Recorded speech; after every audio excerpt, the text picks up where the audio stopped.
Avoiding these mistakes with your credit card.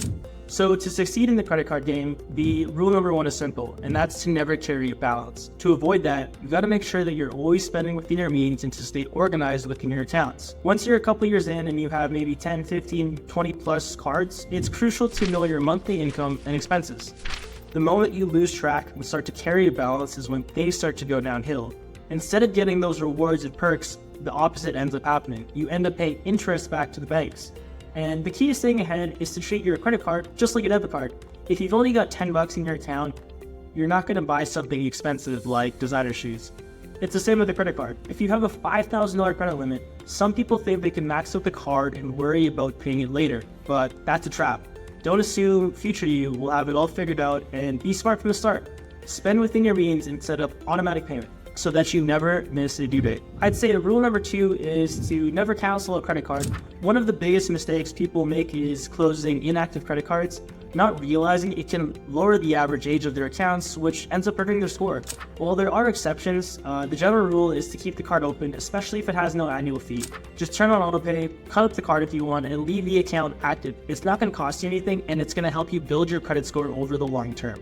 Now, if you have a card with a high annual fee and you're not using it, don't cancel it right away. You could downgrade it to a no annual fee version or even switch to a lower fee card. That way you can keep the account open without paying for perks you're not using. Rule number 3 is understanding your credit card terms. If you have multiple cards and you don't know which rewards each one offers, you're leaving money on the table. For example, if you have the Amex Platinum card, which is great for travel, and you use it for groceries instead of your Amex Gold card that earns 4x points on groceries, you're really missing out. Those small changes, like earning 1x points versus 4x points, can really add up over time. So be sure to match the right card with the right spending category to maximize your rewards. The last rule is to avoid trying to game the system. This includes tactics like buying tons of gift cards or engaging in manufactured spending to hit minimum spending requirements for welcome bonuses. A few years ago, these strategies were more common, but card companies have gotten wise to it. They've invested in systems and teams to detect this kind of behavior, and trust me, they really don't like it.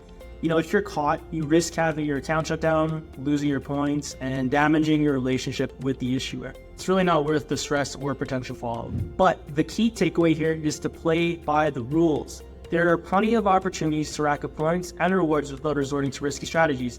A simple rule of thumb is, if you wouldn't do something with cash, then don't do it with a credit card. This isn't about cheating the system, but about using credit cards to improve your financial life. The goal is to keep things simple and strategic, focusing on leveraging your cards the right way, and you're going to see the benefits without any of the complications.